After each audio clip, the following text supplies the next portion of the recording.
নির্বাচন বানচালে নানা ফাঁদ পাতা হচ্ছে, সব ষড়যন্ত্র রুখে দেবে জনগণ, বিএনপি নেতাদের হুঁশিয়ারি।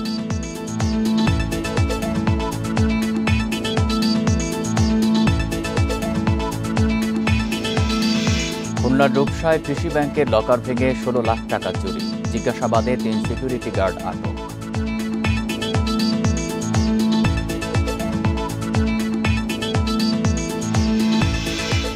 সিলেটে সাদা পাথর লুটের ঘটনায় মামলা, অজ্ঞাত আসামি ১,৫০০, ৩ দিনে ১ লাখ ঘনফুট পাথর উদ্ধার।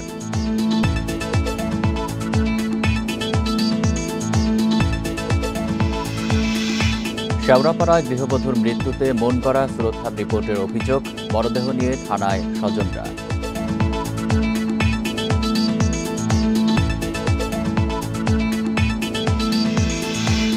চুক্তি না হলেও আলোচনায় কিছুটা অগ্রগতি, পরবর্তীতে বৈঠকে জেলেনস্কি ন্যাটোকে আমন্ত্রণের চিন্তা।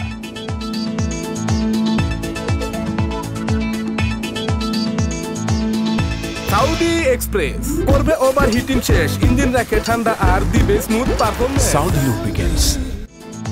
স্বাগত ইন্ডিপেন্ডেন্ট সংবাদে, আপনাদের সাথে আছি আমি আলী আশরাফ। শুনছিলেন শিরোনাম, যাচ্ছি পুরো খবরে। নির্বাচন বানচালে নানা ফাঁদ পাতা হচ্ছে জানিয়ে নেতাকর্মীদের সতর্ক করেছে বিএনপি। দলের চেয়ারপারসন বেগম খালেদা জিয়ার জন্মদিন উপলক্ষে আয়োজিত অনুষ্ঠানে নেতারা বলেন, জনগণ ভীত সন্ত্রস্ত হয় এমন কার্যক্রম থেকে সবাইকে বিরত থাকতে হবে।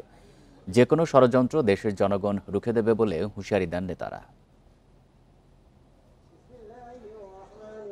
বিএনপি চেয়ারপারসন বেগম খালেদা জিয়ার জন্মদিন উপলক্ষে রাজধানীর নয়াপল্টনে দলের কেন্দ্রীয় কার্যালয়ে মিলাদ মাহফিলের আয়োজন করা হয় শুক্রবার।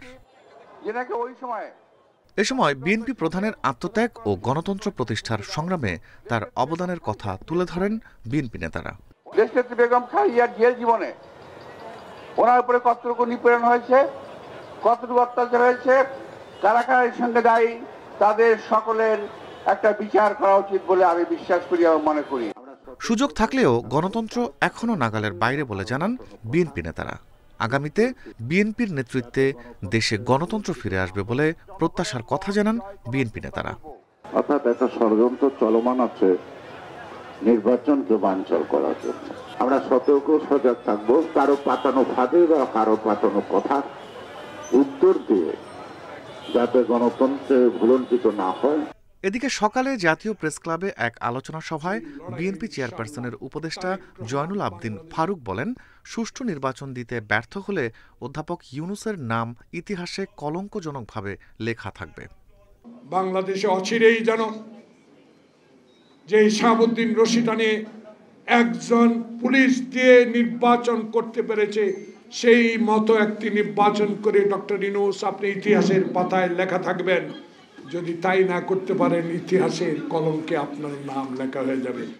নির্বাচন নিয়ে ষড়যন্ত্র হলে দেশের জনগণ রুখে দিবে বলেও হুঁশিয়ারি করেন তিনি। যদি জনগণ চায়, যদি শাহাবুদ্দিনের মতো একটি নির্বাচন দেশে হয়। Rifat Alam, independent news, Dhaka. নির্বাচন পেছানোর মতো কোনো শক্তি বাংলাদেশে নেই বলে মন্তব্য করেছেন প্রধান উপদেষ্টার প্রেস সচিব শফিকুল আলম। বলেছেন, আগামী ফেব্রুয়ারিতেই হবে জাতীয় নির্বাচন। শুক্রবার দুপুরে মাগুরায় শহীদ রাব্বি ও শহীদ আলামিনের কবর জিয়ারত শেষে সাংবাদিকদের তিনি এসব কথা বলেন। প্রেস সচিব উল্লেখ করেন, নির্বাচনের জন্য পুরো জাতি প্রস্তুত। সংশ্লিষ্ট সব প্রতিষ্ঠান এরই মধ্যে প্রস্তুতিমূলক কাজ শুরু করেছে। বর্ষা শেষ হলেই নির্বাচনী মহোৎসব শুরু হবে। সবার সহযোগিতা থাকলে শান্তিপূর্ণ ভোট আয়োজন করা সম্ভব হবে। সংস্কার প্রসঙ্গে তিনি বলেন, জুলাই সনদ নিয়ে রাজনৈতিক দলগুলোর সঙ্গে সমঝোতার ভিত্তিতে কাজ চলছে। সংস্কার কার্যক্রম দ্রুত গতিতে চলছে।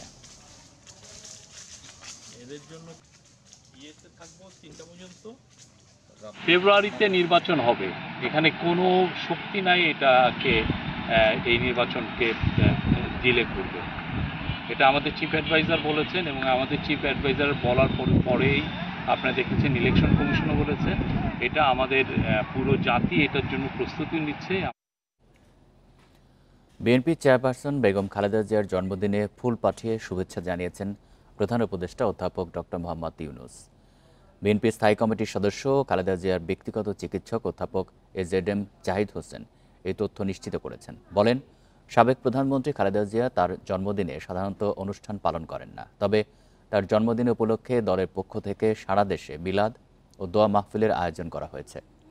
জাহিদ হোসেন আরও জানান, প্রধান উপদেষ্টা একান্ত সচিব এম খায়রুল ইসলাম এবং প্রধান উপদেষ্টার কার্যালয়ের পরিচালক মোহাম্মদ নাজমুল ইসলাম শুক্রবার বিকেল 4টায় গুলশানের চেয়ারপারসনের একান্ত সচিব ABM আব্দুল সত্তারের কাছে ফুলের তোড়া হস্তান্তর করেন।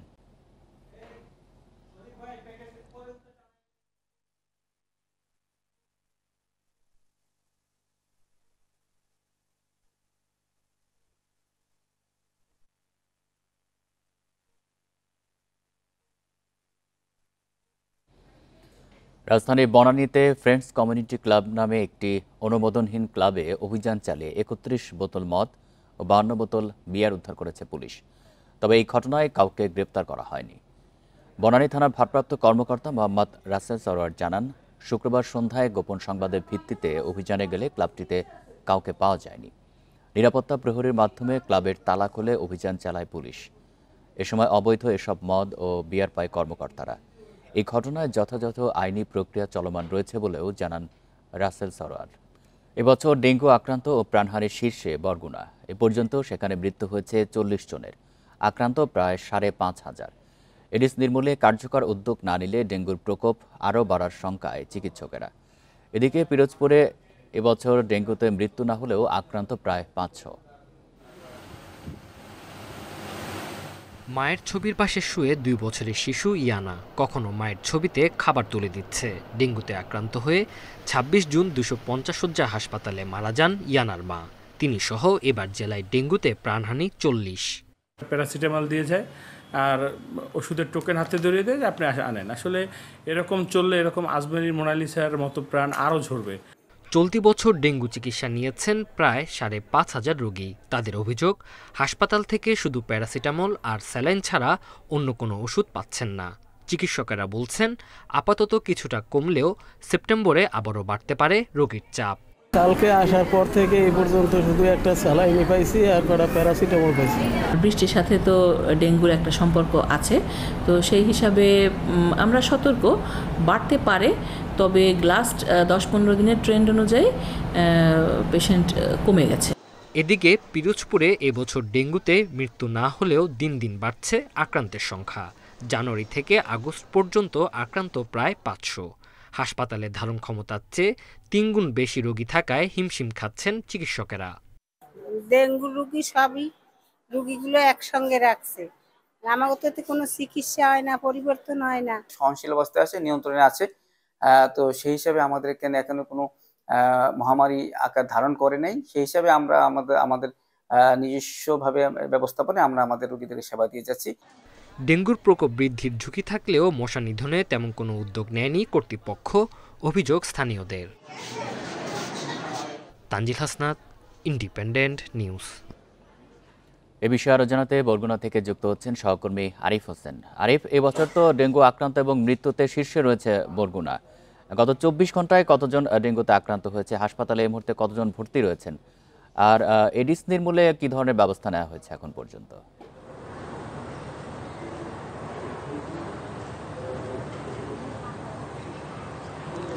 আসলে আপনি জানেন যে বরগুনা এবছর আসলে জানুয়ারি থেকে এখন পর্যন্ত প্রায় ৫,৫০০-এর অধিক আসলে ডেঙ্গুর চিকিৎসা নিয়েছে। আমরা শুধু এই তালিকাটাই পাচ্ছি, যারা চিকিৎসা নিতে যে বিভিন্ন হাসপাতালগুলোতে আসছেন, শুধু সেই তালিকা অনুযায়ী ৫,৫০০-এর মতো রোগী চিহ্নিত হয়েছে। কিন্তু এর বাইরেও কিন্তু অনেক রোগী আসলে রয়ে গেছে, তারা বিভিন্ন বেসরকারি ক্লিনিকে চিকিৎসা নিয়ে বাসায় চিকিৎসা নিয়েছেন, তাদের সংখ্যাটা কিন্তু এই তালিকার সাথে যুক্ত হয়নি। তো এই তালিকাটা শুধু সরকারি হাসপাতালগুলোতে যারা অন্তর্ভুক্ত হয়েছে তাদের নামগুলাই এসেছে। ভয়াবহতা বরগুনায় আসলে এপ্রিল থেকে জুন জুলাই পর্যন্ত খুব ভয়াবহ রূপ ধারণ করেছিল।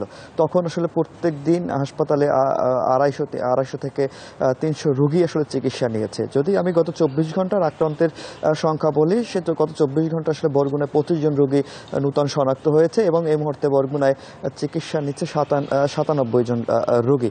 তবে এখানকার যে রোগীদের যে অভিযোগ, আসলে এখানে চিকিৎসা ওনারা ডাক্তার নার্স ওনারা সময় মতো আসলে চিকিৎসা পেলেও ওনাদের যে ঔষধ নিয়ে ওনাদের একটা সংকট রয়েছে। ঔষধ ওনারা পাচ্ছে শুধু নাপা এবং যে স্যালাইন, এই দুইটা ওষুধই ওনারা আসলে হাসপাতাল থেকে পাচ্ছে। কিন্তু আপনি জানেন যে ডেঙ্গু জ্বরে যারা আক্রান্ত হয় তাদের শরীরে বিভিন্ন রোগের উপসর্গ দেখা যায়। সেই চিকিৎসা সেই যে ঔষধগুলো অন্য অন্য রোগের যে ঔষধগুলো সেই ঔষধগুলো আসলে হাসপাতাল থেকে তারা পাচ্ছে না, যেগুলো আসলে ওনারা যে বাইরের যে ফার্মেসি আছে সেই ফার্মেসি থেকে ক্রয় করতে হচ্ছে। যে আসলে এই প্রান্তিক এই বরগুনার মতো একটা প্রান্তিক পর্যায়ের মানুষ, যে নিম্ন মধ্যবিত্ত আয়ের যে মানুষগুলো রয়েছে তাদেরকে এই চিকিৎসার ব্যয় মেটাতে আসলে হিমশিম খেতে হচ্ছে। সেক্ষেত্রে হাসপাতাল কর্তৃপক্ষ বলছে আসলে এবছর যে বাজেট ছিল সেই বাজেট অনুযায়ী যে ঔষধ ছিল সেই ঔষধগুলো সরবরাহ করা হচ্ছে এবং আগামী যে বাজেট আসবে সেই বাজেটে নতুন করে ঔষধ তারা চাহিদাপত্র দিবে এবং তখন আসলে এই ঔষধের সংকটটা থাকবে না, এমনটা আসলে ওনারা বলছে। তবে এই হাসপাতালে চিকিৎসক সংকট। আরিফ, ধন্যবাদ আপনাকে। বরগুনা থেকে জানাচ্ছেন সহকর্মী আরিফ হোসেন। বিশাল এক জাহাজে করে আমদানি করা গমের কিছু অংশ পচা ও দুর্গন্ধযুক্ত হওয়ায় খালাস কাজ বন্ধ করে দিয়েছে লাইটারের শ্রমিকরা। তবে পচা গমের পরিমাণ সামান্য বলে জানিয়েছেন জাহাজটির স্থানীয় এজেন্ট প্যাসিফিক ওশান লাইনের কর্মকর্তারা। তারা বলছেন সার্ভের পর নষ্ট গম আলাদা করে রাখা হচ্ছে। ব্যবসায়িক প্রতিষ্ঠান নাবিল গ্রুপ এইসব গম আমদানি করেছে রাশিয়া থেকে। এমভি কিরান অস্ট্রেলিয়া নামের মাল্টার পতাকাবাহী বিশাল আকারের জাহাজটি ৫৫,০০০ মেট্রিক টন গম নিয়ে চট্টগ্রাম বন্দরের বহির্নোঙরে ভিড়ে প্রায় ১ মাস আগে গত ১৭ জুলাই। এরপর জাহাজটি থেকে ছোট ছোট ৩৫টি লাইটার জাহাজে করে গম খালাস করে নেওয়া হচ্ছিল ভৈরব, নারায়ণগঞ্জ সহ দেশের নানা জায়গায়। বড় জাহাজ থেকে নামানো গম পচা ও দুর্গন্ধযুক্ত দেখার পর বুধবার মধ্যরাতে খালাস বন্ধ করে দেয় লাইটার শ্রমিকরা। বিষয়টি সংশ্লিষ্ট কর্মকর্তাদের জানানো হলে পরিদর্শন ও পরীক্ষা শুরু হয়। লাইটার জাহাজ পরিচালনাকারী সংস্থা বিডব্লিউটিসিসি এর কর্মকর্তারা বলছেন পচা গমগুলো সরিয়ে রাখা হয়েছে। লাইটারটা যখন লোড চলছিল তখন ওরা কিছু ভিজা গম, তো জানেন এটা ভিজে পানি লাগলে পচে যায়, গন্ধ হয়। কিছু পরিমাণ গম সে তার লাইটারে যখন ঢুকছে তখন সে ওই আনলোডিংটা বন্ধ করছে সমুদ্রে। তবে জাহাজটির স্থানীয় এজেন্ট প্রতিষ্ঠান প্যাসিফিক ওশান লাইনের কর্মকর্তারা জানান দুর্যোগপূর্ণ আবহাওয়া কেটে গেলে গম খালাস আবার শুরু হবে। পচা কিছু গম আলাদা করে রাখার কথাও স্বীকার করেন তারা। ঝড় বৃষ্টির কারণে 50 কেজি 1 কেজি এই ধরনের হইলে হয়, অনেক সময় হয় না, বেশিরভাগই ভালো থাকে, সবসময় ভালো থাকে। এগুলো তো সার্ভে করে, বুঝেন নাই। দীর্ঘ সময় জাহাজে থাকার কারণে হেজে পানি ঢুকে গম নষ্ট হতে পারে বলে সন্দেহ কর্মকর্তাদের। এই নষ্ট গমের পরিমাণ 10 থেকে 20 টনের বেশি হবে না বলে জানান আমদানিকারকের প্রতিনিধিরা। অনুপম শীল, ইন্ডিপেন্ডেন্ট নিউজ, চট্টগ্রাম। গত 1.5 মাসে পরীক্ষামূলকভাবে চট্টগ্রাম থেকে ঢাকায় প্রায় 5 কোটি লিটার ডিজেল পাঠানো হয়েছে পাইপলাইনে। জ্বালানি খাতের সরকারি কোম্পানি পদ্মা, মেঘনা ও যমুনা এই তেল সরবরাহ করেছে। আজ আনুষ্ঠানিকভাবে পাইপলাইনে তেল সরবরাহের কার্যক্রম উদ্বোধন হবে। চট্টগ্রাম থেকে ঢাকায় পাইপলাইনে জ্বালানি তেল সরবরাহ প্রকল্পের কাজ শেষ হয়েছে। 2016 সালে প্রকল্পটি বাস্তবায়নের উদ্যোগ নিয়েছিল পেট্রোলিয়াম কর্পোরেশন বিপিসি। 3 দফা মেয়াদ বাড়ানোর পর প্রকল্পটির কাজ শেষ হয়েছে চলতি বছরের মার্চে। এই প্রকল্প বাস্তবায়নে ব্যয় বেড়েছে 838 কোটি টাকা। প্রকল্প সংশ্লিষ্ট ব্যক্তিরা বলছেন প্রকল্পটি আনুষ্ঠানিকভাবে চালু হলে পাইপলাইনে চট্টগ্রাম থেকে ঢাকায় বছরে সর্বোচ্চ 27 লাখ টন বা 317 কোটি লিটার ডিজেল সরবরাহ করা যাবে। আলুর ফলন ভালো হলেও ন্যায্য দাম না পেয়ে লোকসানে কৃষকরা। তাদের দাবি বাজার দরে বিক্রি করে মুনাফা তো দূরের কথা, উৎপাদন খরচে উঠছে না। ফলে আলু মজুত করে বিপাকে কৃষক, ব্যবসায়ী। হিমাগারের জায়গা কম থাকায় ঘরে সংরক্ষণ করায় পচন ধরছে আলুতে। ফলে বিক্রি করতে হচ্ছে উৎপাদন খরচের অর্ধেক দামে। গত বছর লাভ বেশি হয় এবছর অধিক মুনাফার আশায় জয়পুরহাটে আলু চাষে আগ্রহী হন কৃষকরা। মৌসুমের শুরুতে প্রায় সব আবাদি জমিতে আলু চাষ হয়, ফলনও ভালো হয়েছে। তবে হিমাগারের সংরক্ষণের সুযোগ না পাওয়ায় কৃষকের ঘরে পচে যাচ্ছে আলু। অন্যদিকে বাজারে সরবরাহ বেশি হয়, দাম পাচ্ছেন না কৃষক। হিমাগারে প্রতি 60 কেজি আলু সংরক্ষণে খরচ হয়েছে 1500 টাকা পর্যন্ত। আর বর্তমান বাজার দর বস্তাপ্রতি 900 থেকে 1000 টাকা। 1350 টাকা বস্তা পড়ে গেছে। এখন সে বস্তা এখন পড়ে গেছে 900 টাকা, 950 টাকা। এখন আমরা কৃষকেরা কিভাবে বাঁচবো? তবে আলুর জন্য আবহাওয়া অনুকূলে হলে ভালো দাম পাওয়ার আশা কৃষি কর্মকর্তার। এছাড়া কোনো সিন্ডিকেট হলে তা কঠোরভাবে দমন করা হবে বলেও জানান। সংরক্ষিত আলু যখন বাজারজাত হবে, বাজারে সরবরাহ তৈরি হবে, তখন আলুর ন্যায্য মূল্য পাবে এবং কৃষক তাদের যে ক্ষতিটা এখন সাময়িক হচ্ছে সেই ক্ষতিটা কাটিয়ে উঠতে পারবে। বগুড়ায় চাহিদার চেয়ে মজুদ বেশি থাকায় ন্যায্য দাম পাচ্ছেন না কৃষক। কৃষি বিপণন অধিদপ্তরের তথ্য মতে বগুড়ায় 46টি হিমাগারে জুলাই মাস পর্যন্ত আলু মজুত রয়েছে প্রায় 4,03,958 মেট্রিক টন। তাই আলুর চিপস, আটাসহ বিভিন্ন প্রক্রিয়ায় বাজারজাতের পরামর্শ দেওয়া হচ্ছে। 18 টাকা 19 টাকা প্রায় 20 টাকার মতো প্রায় পড়ছে স্টোরে। তো আমরা এখন যে বাজারে আলুটা কিনতেছি এটা মূলত আমরা 13 টাকা কিংবা 12 টাকায় কিনতেছি। বাজার মূল্যের কারণে যারা কৃষকরা ক্ষতিগ্রস্ত হচ্ছে, প্রায় 6 টাকা 7 টাকা করে ক্ষতিগ্রস্ত হচ্ছে এবং যারা ব্যবসায়ী আছে তারাও ক্ষতিগ্রস্ত হচ্ছে। লালমনিরহাটে প্রতিদিনই কমছে আলুর দাম। বর্তমানে স্থানীয় বাজারে প্রতি কেজি আলু খুচরায় বিক্রি হচ্ছে 10 থেকে 15 টাকা দরে, আর পাইকারি বাজারে বিক্রি করতে হয় 7 থেকে 10 টাকায়। সোহেলি জাহান, ইন্ডিপেন্ডেন্ট নিউজ। পদ্মার তীব্র স্রোতে মুন্সিগঞ্জের টঙ্গীবাড়িতে 200 বছরের দিঘিরপাড় বাজার ও নদী তীরবর্তী এলাকায় ভাঙন দেখা দিয়েছে। এরই মধ্যে বিলীন হয়ে গেছে বাজারের বেশ কয়েকটি ব্যবসা প্রতিষ্ঠান। পদ্মায় অবৈধভাবে বালু উত্তোলনের কারণে এই অবস্থার সৃষ্টি হয়েছে বলে জানিয়েছেন ভুক্তভোগীরা। ভাঙন রোধে জিও ব্যাগ ফেলছে পানি উন্নয়ন বোর্ড। দেশের মধ্যাঞ্চলে বাড়ছে পানি, এতে পদ্মায় স্রোত বেড়ে মুন্সিগঞ্জের টঙ্গীবাড়ি উপজেলার দিঘিরপাড় বাজার ও আশপাশের এলাকায় ভাঙন দেখা দিয়েছে। স্রোতের তোড়ে 3 দিনে বিলীন হয়েছে 200 বছরের পুরনো বাজারের অনেক ব্যবসা প্রতিষ্ঠান। স্রোত বাড়তে থাকায় আতঙ্কে অনেকে সরিয়ে নিচ্ছেন দোকানপাট। 8টা ঘর নদীতে ভাঙা একদম নদীতে বিলীন হয়ে গেছে এবং 3 থেকে 4 কোটি টাকার অর্থনৈতিক ক্ষতি হয়েছে। প্রতি বছরে নদীর পদ্মার ভাঙনে আমাদের এই দিঘিরপাড় বাজার একটু একটু করে পুরা বাজারটাই বিলীন হয়ে যাচ্ছে। ভুক্তভোগীদের অভিযোগ, বাজারের আশপাশে অবৈধভাবে বালু তোলার কারণে এমন ভাঙন। দ্রুত ব্যবস্থা নেওয়ার দাবি তাদের। ভাঙনটার মেন কারণ হলো ড্রেজিং, অপরিকল্পিতভাবে ড্রেজিং হয় রাতের আধারে, কিন্তু এই প্রশাসন নির্বিকার থাকে। বস্তা ফালায় যে এই বস্তার কোনো আগর নিগর নাই, এখানটা 10টা হালায়, ওখানটা 20টা হালায়, ওখানে 1 টলা হালায়, এমনি হালায় তো এই ভাঙন ফিরিতে পারবো না। ভাঙন রোধে জেলা প্রশাসন ও পানি উন্নয়ন বোর্ডের সমন্বয়ে প্রাথমিকভাবে জিও ব্যাগ ফেলা হচ্ছে। অবৈধভাবে বালু উত্তোলন বন্ধে ব্যবস্থা নেওয়ার আশ্বাস প্রশাসনের। হুট করে ভাঙন শুরু হয়, এখানে পানি উন্নয়ন বোর্ড সঙ্গে সঙ্গে জিও ব্যাগ এবং ব্লক ফালিয়ে এটা ভাঙন রোধ করার চেষ্টা করে থাকে। এই কাজটা এখন হবে এবং পরবর্তী বিষয়টা আমরা আপনাদেরকে পরবর্তী ব্রিফ করব। এখানে যতগুলি জিও ব্যাগ ছিল ইতিমধ্যে বিয়োগ অনুযায়ী আমরা 100% জিও ব্যাগ আমরা ডাম্পিং করে ফেলেছি এবং সিসি ব্লক ম্যানুফ্যাকচারিং তৈরি হয়েছে এবং এইগুলিও চলমান আছে। তাই এর বারেও আমরা যেগুলি আছে এই কাজ এখন চলছে এবং ইনশাল্লাহ এই ভাঙন আমরা রোধ করব। স্থানীয়রা বলছেন, জিও ব্যাগ ফেলে ভাঙন বন্ধ সমাধান নয়, স্থায়ী ভাঙন ঠেকাতে প্রয়োজন টেকসই বাঁধ নির্মাণ। Independent news. টানা বৃষ্টিতে দেশের বিভিন্ন অঞ্চলে জলাবদ্ধতায় ক্ষতি হয়েছে ফসলের। জমিতে পানি জমায় নষ্ট হচ্ছে আমন ধান, কাঁচা মরিচ সহ সবজির ক্ষেত। এতে বিপাকে পড়েছেন কৃষকেরা। নিচু এলাকায় জমি থেকে দ্রুত পানি নিষ্কাশনের পরামর্শ কৃষি বিভাগের। ক্ষয়ক্ষতি নিরূপণ করে সহায়তার আশ্বাস কর্মকর্তাদের। যেদিকে চোখ যায় শুধু পানি। ময়মনসিংহের গৌরীপুর উপজেলায় শীতলা ইউনিয়নের বেড়াবিলের চিত্র এটি। গত 1 সপ্তাহের টানা বৃষ্টিতে তলিয়ে গেছে আমনের ক্ষেত, এতে বিপাকে পড়েছেন কৃষকরা। স্থানীয়দের অভিযোগ, বেড়াবিল থেকে শীতলং বিল পর্যন্ত 3 কিলোমিটার সংযোগ খালটি দখল আর দূষণে ভরাট হয়ে গেছে। খাল দিয়ে বৃষ্টির পানি বের হতে না পারায় জলাবদ্ধতা দেখা দিয়েছে 100 একর ফসলি জমিতে। এলাকার ফসল নষ্ট হয়ে গেছে বেড়াবিলের বান থাকার কারণে। মানুষে কাল বইরে ভারী ঘর ধরে দিলাইছে, কেউ ক্ষেত করে লাইছে। আমরা ছোট হয়েছি, কাল বড় ছিল অনেক। আমরা হাজার হাজার একর সম্পদ পানির নিচে এই খালের জন্য। কৃষি বিভাগ বলছে এলাকার 40 থেকে 50 একর জমির ফসল পানিতে তলিয়ে গেছে। আর স্থানীয়রা আবেদন করলে খাল খননের উদ্যোগ নেওয়া হবে, জানিয়েছে পানি উন্নয়ন বোর্ড।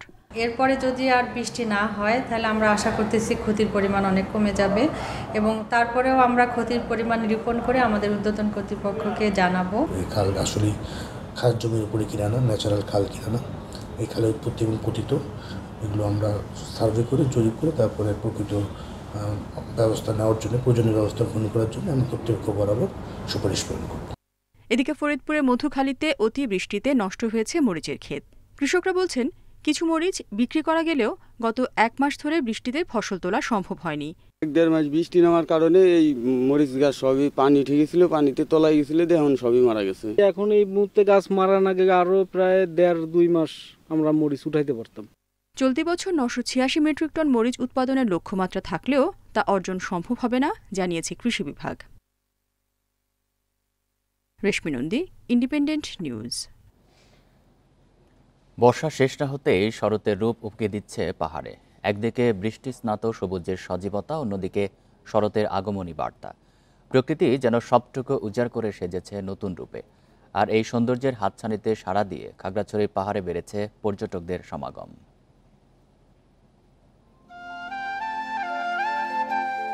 কখনো রোদ, কখনো বৃষ্টি। পাহাড়ের বাঁকে বাঁকে বৃষ্টিস্নাত সবুজের স্নিগ্ধতা আর আকাশের বুকে সাদা মেঘের ভেলা ভ্রমণ পিপাসুদের মাঝে ছড়িয়ে দিচ্ছে মুগ্ধতা। বর্ষায় নানা ঝক্কি থাকলেও প্রকৃতির এমন সজীবতা টানছে অনেক দর্শনার্থীকে।